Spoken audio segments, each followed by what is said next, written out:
All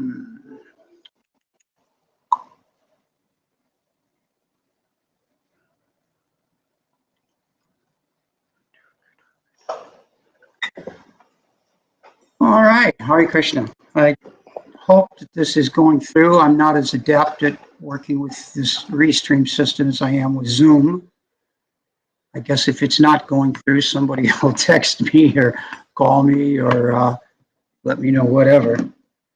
So start with Jai Radha Madhava. Jai Radha Madhava Kunja Bihari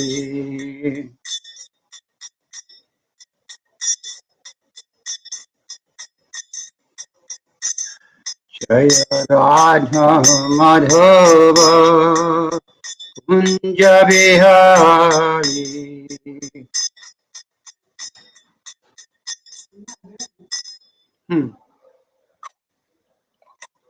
Gopi Janna Ballava Girivanadari Gopi Janna Ballava Girivanadari Yasura Nandana Brajajana Ranjana Yasura Nandana Brajajana Ranjana Jamuna Tira Banachari Jamuna Tira Banachari Jaya Radha Madhava Kunja Bihari Jaya Radha Madhava Kunja Bihari Gopi Janna Ballava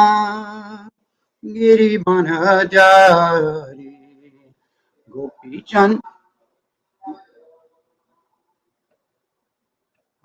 Janna Ballava Girivanadari Yasura Nandana Brajajana Ranjana Yasura Nandana Brajajana Ranjana Yamuna Tira Banachari Jaya Radha Madhava Kunja Bihari Jaya Radha Madhava Kunja Bihari Jaya Radha Madhava Kunja Bihari Jaya Radha Madhava Kunja Bihari Gopi Janna Ballava Girivanadari Gopi Janna Ballava Girivanadari Jasura Nandana Brajajana Ranjana Jasura Nandana Brajajana Ranjana Jamuna Tira Banachari Jamuna Tira Banachari Jaya Radha Madhava Kunja Bihari Jaya Radha Madhava Kunja Bihari Jaya Prabhupada Jaya Prabhupada Jaya Prabhupada Jaya Prabhupada Jaya Prabhupada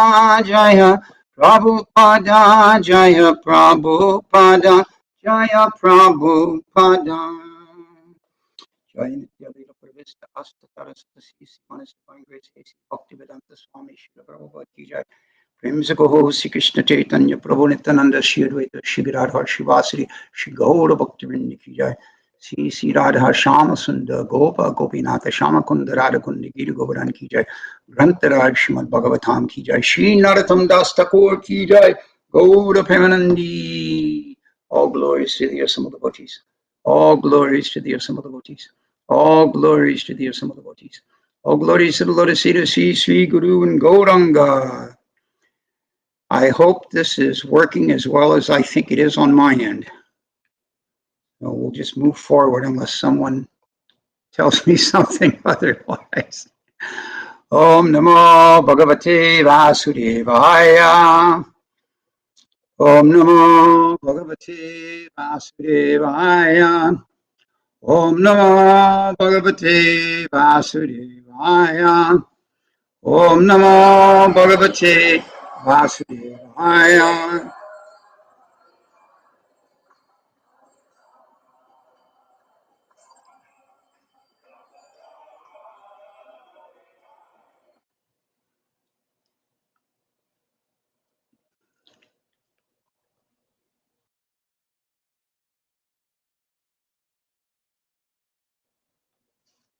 All right.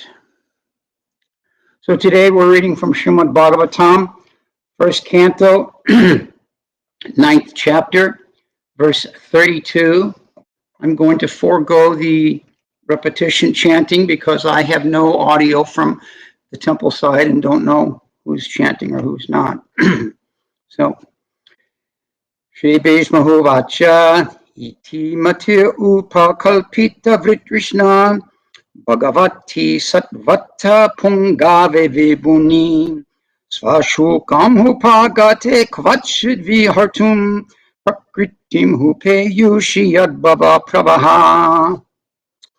Shri Bhishmahu Vacha, Shri Bhishmadev said, Iti, thus, Mati, thinking, feeling, and willing, Upakalpita, invested, Vikshina, freed from all sense desires, Bhagavati, unto the personality of Godhead, Satvata Pungave, unto the leader of the devotees, Vibhumni, unto the great, Svasukam, self-satisfaction, Upagate, unto he who has attained it, Kvachit, sometimes, Vihartum, out of transcendental pleasure, Prakritim, in the material world, Upa Yeshu, do accept, Yat Bhava, from the creation, Pravaha, is made and annihilated. Translation, Bhishmadev said, let me now invest my thinking, feeling, and willing, which were so long engaged in different subjects and occupational duties, in the all-powerful Lord Sri Krishna. He is always self-satisfied, but sometimes, being the leader of the devotees, he enjoys transcendental pleasure by descending to the material world, although from him only the material world is created. A purport by Srila Prabhupada. Because Bhishmadev was a statesman, the head of the Kuru dynasty, a great general, and a leader of the Kshatriyas, his mind was strewn over so many subjects, and his thinking, feeling, and willing were engaged in different matters. Now, in order to achieve pure devotional service, he wanted to invest all powers of thinking, feeling, and willing entirely in the Supreme Being, Lord Sri Krishna. He is described herein as the leader of the devotees and all-powerful. Although Lord Krishna is the original personality of Godhead, he himself descends to earth to bestow upon his pure devotees the boon of devotional service. He descends sometimes as Lord Krishna, as he is, and sometimes as Lord Chaitanya. Both are leaders of the pure devotees. Pure devotees of the Lord have no desire other than the service of the Lord, and therefore they are called Sattvata. The Lord is the chief amongst such Sattvatas. Bhishmadev therefore had no other desires. Unless one is purified from all sorts of material desires, the Lord does not become one's leader. Desires cannot be wiped out, but they have only to be purified. This is confirmed in the Bhagavad Gita, 10th chapter, 10th verse, by the Lord himself, that he gives his instructions from within the heart of a pure devotee who is constantly engaged in the service of the Lord. Such instruction is given not for only material purpose, but only for going back to Godhead. For the ordinary man who wants to lord it over material nature, the Lord only sanctions and becomes a witness of activities, but he never gives the non-devotee instructions for going back to Godhead. That is the difference in the dealings of the Lord with different living beings, both the devotee and the non-devotee. Non-devotees never care to take instructions from the Lord, and therefore the Lord is silent in their case, although he witnesses all their activities and awards them the necessary results, good or bad.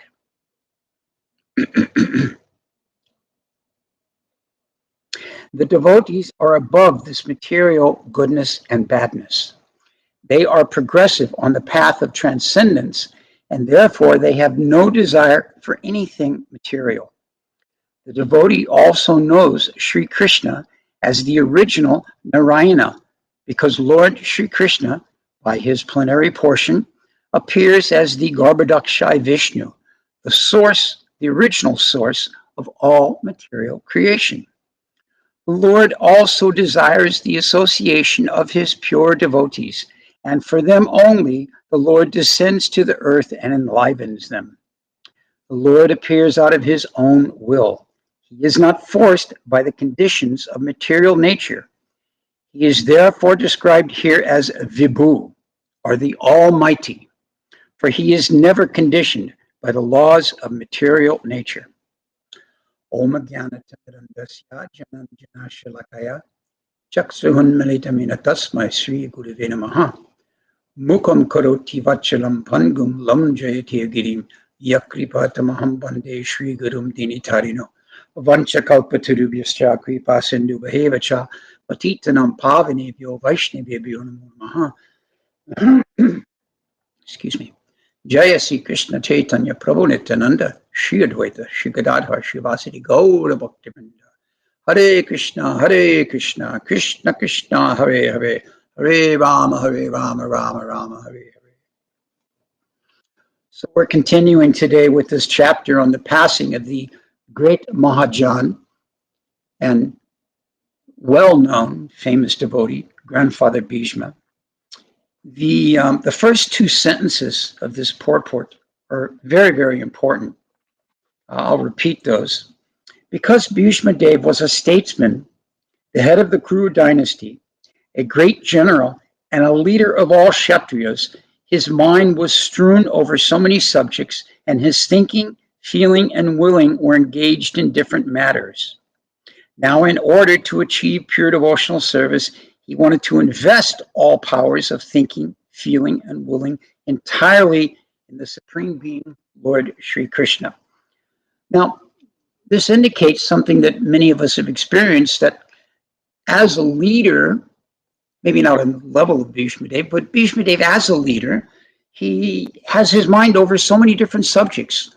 We wouldn't necessarily say that it's fickle like our own material consciousness, but his mind has so many different things that he has to think about. And this thinking of many different things is not in the mood of a sense enjoyer, much like ourselves, but it's in the mood of having a large variety of responsibilities, of duties, of concerns. Yet, we see here Prabhupada states that it's an important qualification he states what is an important qualification for attaining pure devotional service, and that is taking all of our thinking, feeling, and willing, and being able to withdraw it from these varied subjects that we may have to be responsible for or attentive to, and redirecting it only towards Sri Krishna. This is actually the sign of a great devotee, being able to do this, to fix their mind. This is one of the prayers from Queen Kunti. She's praying to be able to fix her mind despite so many things going on around her and within her own life to fix her mind on the Supreme Personality of Godhead.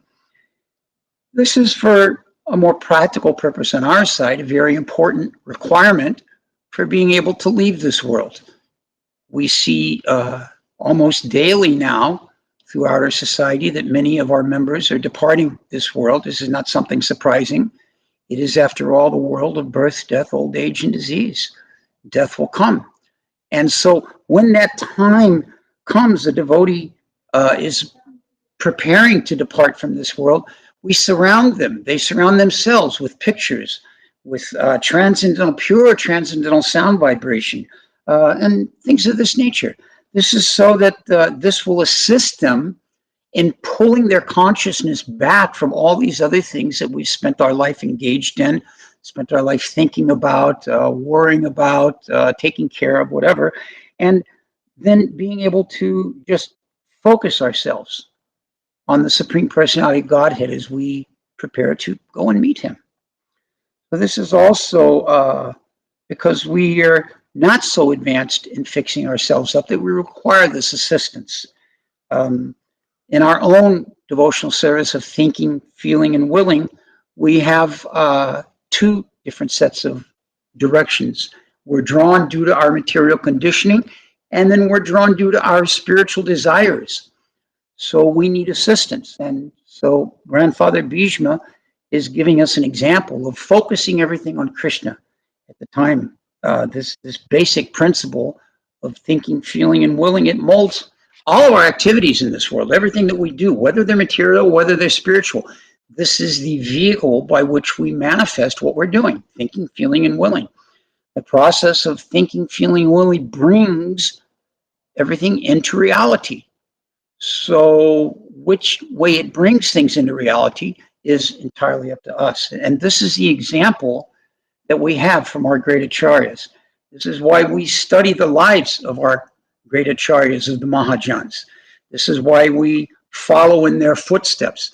This word here in the purport here, in the Sanskrit. Let me go back here just a moment. Savatva Pungave, unto the leader of the devotees. So such a leader of the devotees we'd like to speak about today. This purport is a rich mine of additional points to speak about in the life of Grandfather Bhishma. But as we're celebrating the life of Narottam Das Thakur today, I want to switch over and speak about his example for us in this regards. He's one of the very first acharyas that most of us come in contact with in Krishna consciousness. He's an integral part of our daily practices. Many of the songs that we sing each day are written by Narottam Das Thakur. Many of the early bhajans most of us learned are associated with Narottam Das Thakur. And for myself, the life of Narottam Das Thakur was the first Vaishnavacharya history that I became enlivened by and decided to make a pursuit of understanding all of our acharyas. So this was back in the mid-'80s, and I started delving into the life of Narottam Das Thakur.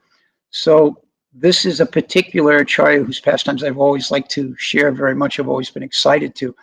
He's often referred to as a true Vaishnava hero for the devotees. Many times devotees refer to him as one of the original Sankirtan devotees for his efforts in distributing the books of the Goswamis. This we'll touch on a little bit later here. It's an interesting classification or description, if you will, Vaishnava hero, because in the life of all heroes, whether they be fictional or factual, we see that there was always a pre-chapter to their appearance, something that indicates what's to come, if you will. And such it is with the life of Narottam Das Thakur. We find that prior to the birth of Narottam Das Thakur, Sri Chaitanya Mahaprabhu was out on Sankirtan, going along the banks of the Padmavati River.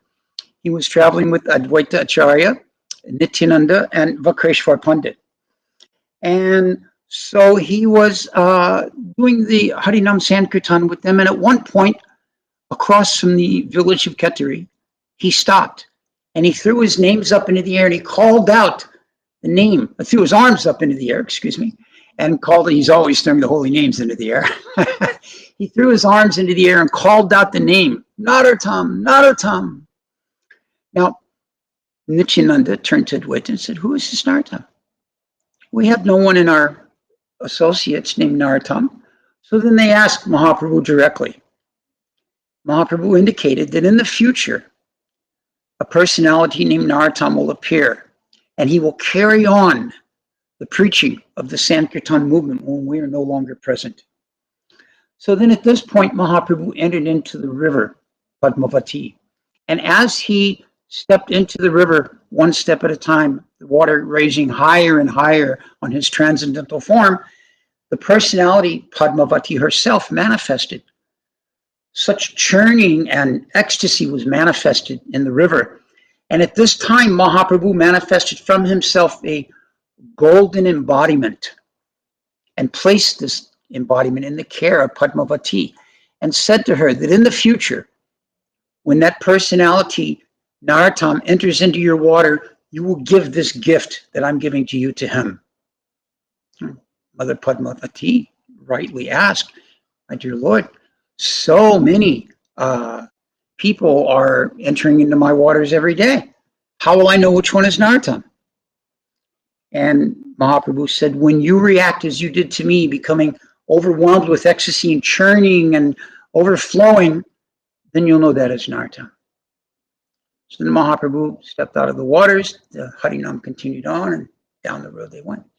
So this is prior to the appearance of Narottam.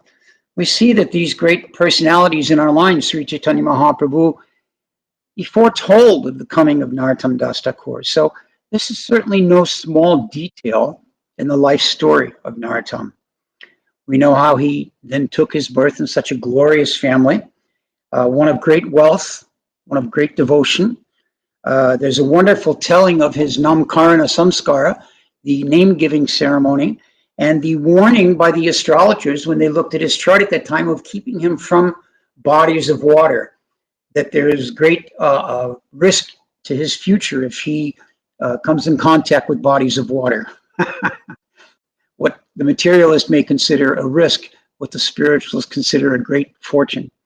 So after a few years, Narottam began his studies. He proved to be a genius. Materially, spiritually, he was able to easily conquer any of the lessons his teachers put before him. And matter of fact, the teachers in instructing him would talk amongst themselves. How is it possible that this boy can learn everything so quickly? Do you think that maybe he's an incarnation of God? And, you know, he was a very adorable boy. And he endeared himself to absolutely everyone. I mean, aside from the fact he was the village prince, everyone, he was the talk of the town. One person would say, just one glance at Narottam is sufficient to cool my mind and chase away all miseries I may be feeling. And another villager would say, from every angle of vision, this prince is beautiful. And another one would say, I've never seen such a glorious child that brings such peace and happiness to my heart. So in this way, Krishnananda's son was the talk of the town and appreciated by everyone. Now, Krishnananda, of course, was very, very happy. He and his wife, Narayani, they were very, very satisfied simply to gaze upon their son. And so as the boy grew and the father could see these wonderful qualities, he began to think, my son is very capable in all respects, so I must arrange for his marriage. I myself am getting old and would like to follow in the path of my own father and be relieved of my kingly duties.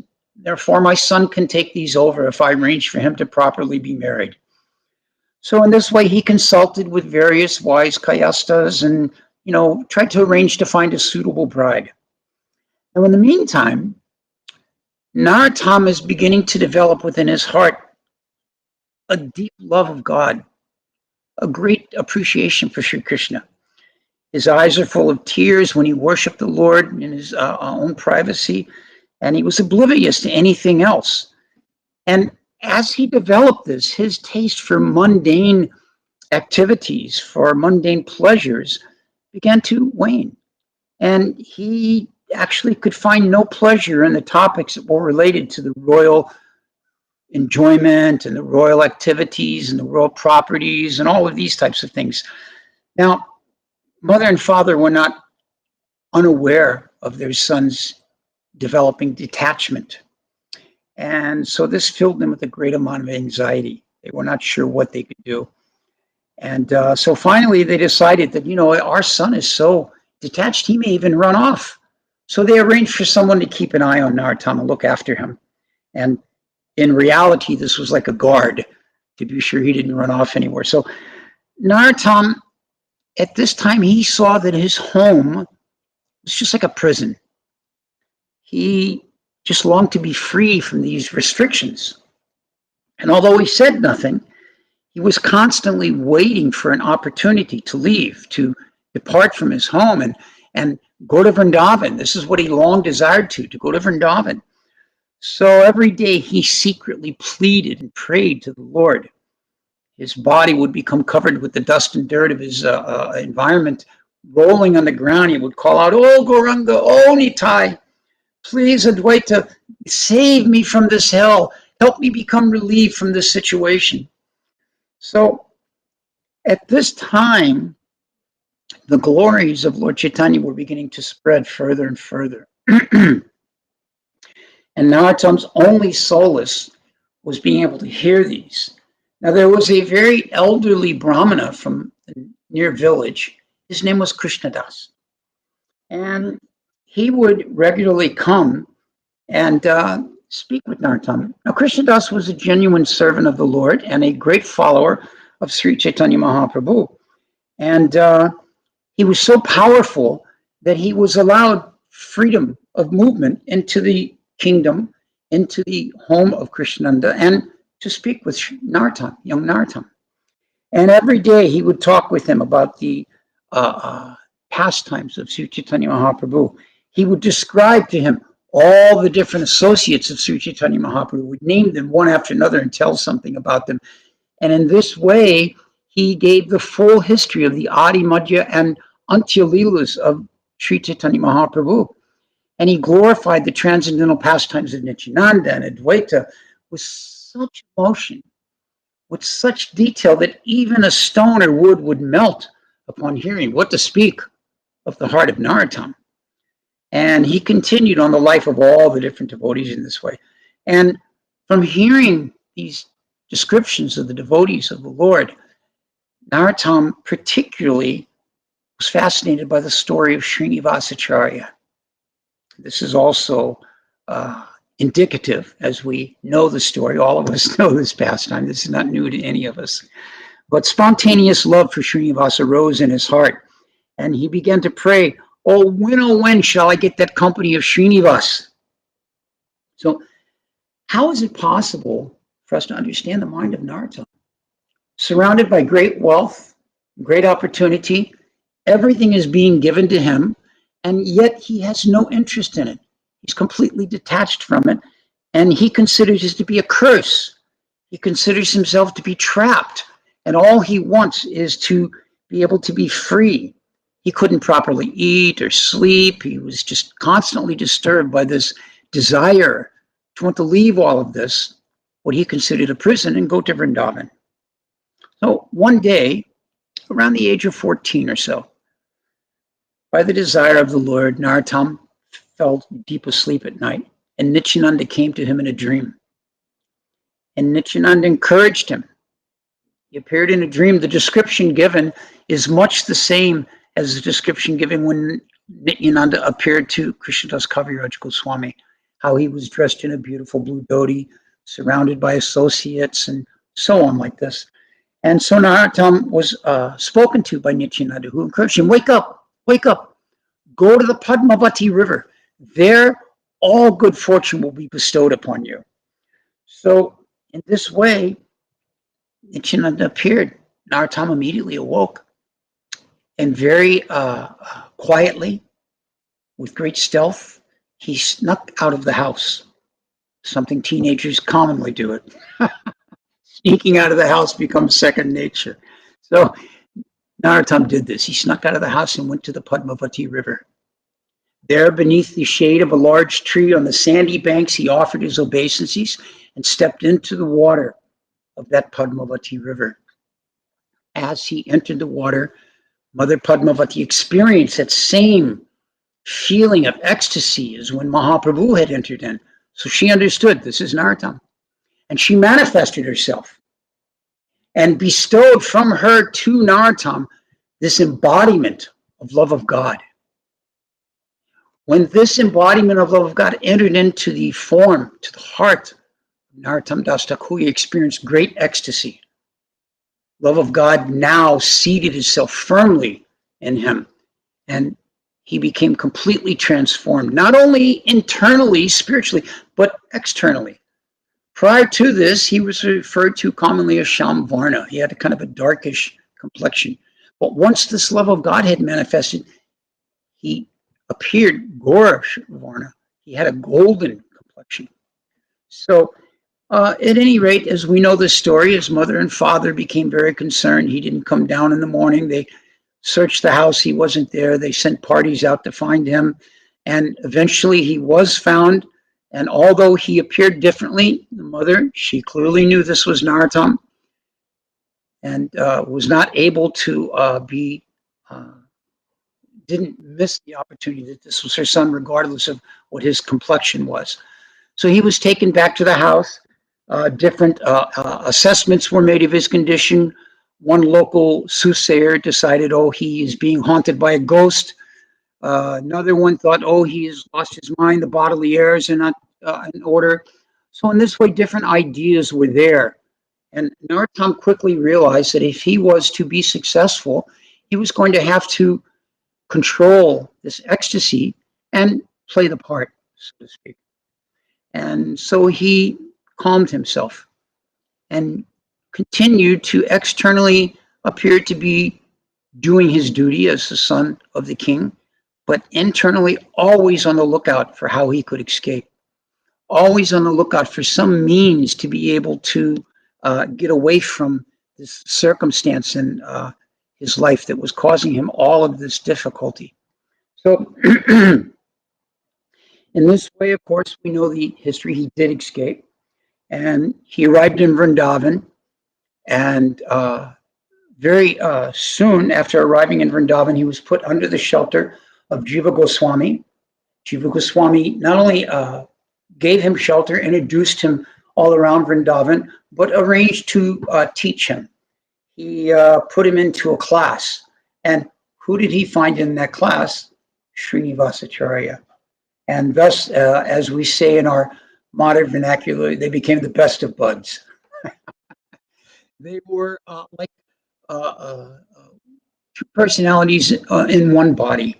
Their thinking and their direction and their goals, it was all similar. And this is in spite of the fact that Srinivas was some 15 or so, roughly, years senior to Narottam. But immediately they connected. And so in this way, Jiva Goswami eventually introduces Narottam to Lokanath Goswami. And this story, we also know that Jiva Goswami took Narottam to the ashram, to the small abode of Lokanath. Lokanath lived on the outskirts of Vrindavan. Of course, then the outskirts were really the outskirts. When Srila Prabhupada originally got the land at New Ramanreti, he was questioned by all the locals, why New Ramanreti? Nobody ever goes out there. Why are you going to build anything there? And now, of course, it's practically the center of Vrindavan. So much is built up around it. So at any rate, Jiva Goswami took him to the hermitage of Lokanath Goswami. He lived very quietly and humbly. As they watched from the distance, Narottam could see the deep meditation of chanting of the holy names that Lokanath was practicing. And Jiva Goswami pointed out to him how austere he was and how he kept to himself, how he ate hardly anything, how he practiced deep sadhana, and how he had declared he would never take any disciples. So Narottam asked Jiva, can you please introduce me?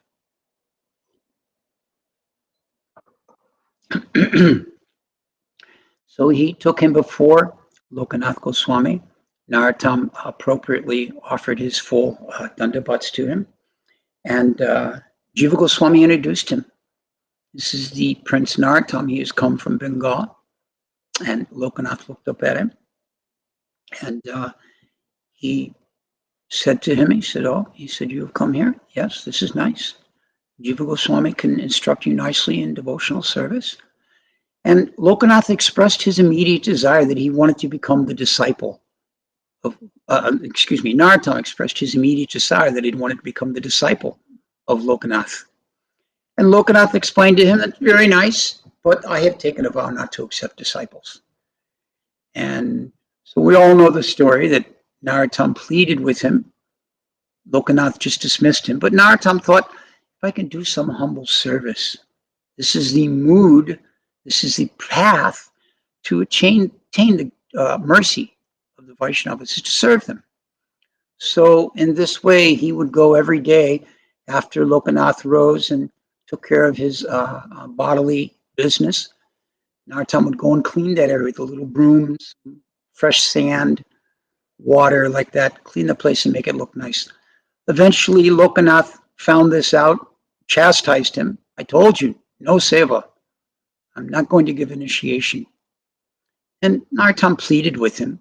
He relented. All right, you can do the service, but don't tell anyone.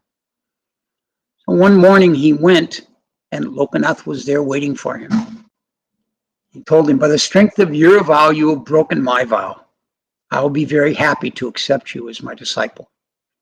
So in this way, we know the story. It's as a side note, I have to point out how painful it is to have to condense these stories and cut out so many of these pastimes and details. But it is a cruel mistress, time, that governs us all and controls our activities. So we're doing what we have to. So at any rate, this was the manner in which Narottam received his initiation. And all the devotees, they were filled with great joy, and Narottam's fame, well-known reputation began to spread all throughout Braj and all throughout the surrounding area. Of course, Bhakti Ratnakar describes in great detail how at this time the practice of Manasa Seva was developed by Narottam, and he began to perform his inner meditation of thinking and serving the Supreme Personality of Godhead. And we know at this period of time, some years, Jiva Goswami desired that the books of the Goswamis should be shared with the other Vaishnavas, particularly Bengal, Orissa, like this. So he arranged for copies to be made, and he arranged for the three disciples which he chose, Narottam, Srinivas, and Shyamananda, for these three to be able to depart and take these books. And we all know the long story. West Bengal was assigned to Srinivas, which was his home area. East Bengal was assigned to Narottam, which was his home area. And Orissa was assigned to Shyamananda, which was his home area. And we know the story, how they traveled, and the books were stolen, and then eventually found again. And so many of these wonderful pastimes take place at this time. There are several events, several activities that appear, that manifest in the life of Narottam at this time. They each were on the way to their respective preaching fields, and opportunities for spreading the lessons they had learned from Jiva Goswami and the instructions given in the books of the Goswamis. So many, many wonderful things. One thing I would like to touch on is the first Gaur Purnima festival, which was organized by Narottam Das Thakur under the with the assistance of Srinivas and Shyamananda, under the direction of Janavamata. This was a very wonderful idea. And at this time, there were 5 deities to be installed. And I'd like to go into detail on the pastime of one of these deities, which was the deity of Sri Chaitanya Mahaprabhu. Seeing as how this was to be the first official Gaur Purnima celebration, and seeing as how they were going to install the deity of Sri Chaitanya Mahaprabhu, this is something that Narottam was very keen on. So I'll just go into the story here a bit. Walking down the pathway of the village, Narottam's gaze swept across the ornate temple compound in the middle of the town. There were teams of laborers finishing up the work, and they had been doing so for months. Still, they were swarming the area, struggling to complete the temple on schedule. Those of us that had the opportunity to be in a temple when Prabhupada was coming know many times the paint was just being put on the wall before Prabhupada walked in the door. Bags of construction material were just being pulled out on the floor mop right before Prabhupada would walk in. Everything up to the last minute to make it nice for him. So in the same way this was going on for this big Mahotsav. The large storehouse adjoining the temple was already complete, and the elaborately designed kirtan hall was almost ready. Gardeners were busy planting flowers and shrubs to create a vast garden around the temple complex. They floated clusters of blooming lotus flowers in the clear water of the freshly dug bathing ponds. Narottam's excitement grew as everything began to take shape.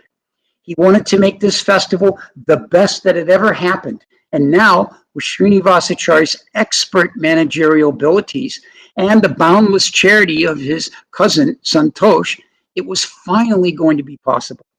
His good friend Srinivas was working tirelessly to organize everything, and Narottam's heart warmed with gratitude for him.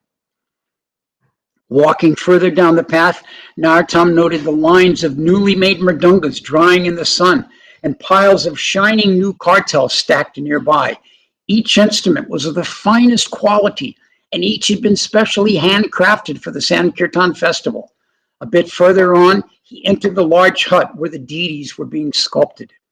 Narottam studied the forms and the faces of each deity. The artisans had been laboring quite some time to get the deities ready. 5 of the deities were exquisite, but Narottam was not very satisfied with the deity of Lord Gauranga. He looked and had gone over for weeks at a time what the sculptors were doing, trying to improve it. But no matter what they did, Mahaprabhu's form and face never reflected the true beauty of Mahaprabhu. Somewhat disheartened, Narottam sighed deeply and softly uttered, "Oh Gauranga, again and again." This is the only preparation for the festival that he felt was not turning out properly. That night, in a dream, Sri Chaitanya Mahaprabhu appeared to Narottam. "My dear Narottam, please listen carefully to me. You are trying to carve a deity of me, but it will never turn out because I do not intend to appear in that form. I have hidden myself in the form of a metal deity which is in the storehouse of a Brahmin named Vipradas. Because you are my dear devotee, I am blessing you with this knowledge." Saying this, Sri Chaitanya Mahaprabhu then disappeared. The following morning, after finishing his oblations, Narottam made inquiries to discover who is this Vipradas. One of the villagers came to know that in a nearby district there was a Brahmin Vipradas that lived there, and apparently he was an extremely wealthy dealer of grains. Excited, Narottam asked the visitor to take him to Vipradas's house. Without revealing his dream to his immediate associates, Narottam invited a few of them to accompany him, and they were brought to the home of Vipradas. Vipradas was visibly surprised and delighted to see the famous sadhu Narottam and his associates come to his home. He welcomed them with great respect and asked them with folded hands, "How can I be of service to you, O Narottam?" "I would like to go inside of your grain storehouse," said Narottam. Vipradas was very, very surprised by this unusual request. "Oh, there is no need for you to go into the storehouse. I will bring any grain that you want right here to you. I have many storerooms filled with the best quality of grains.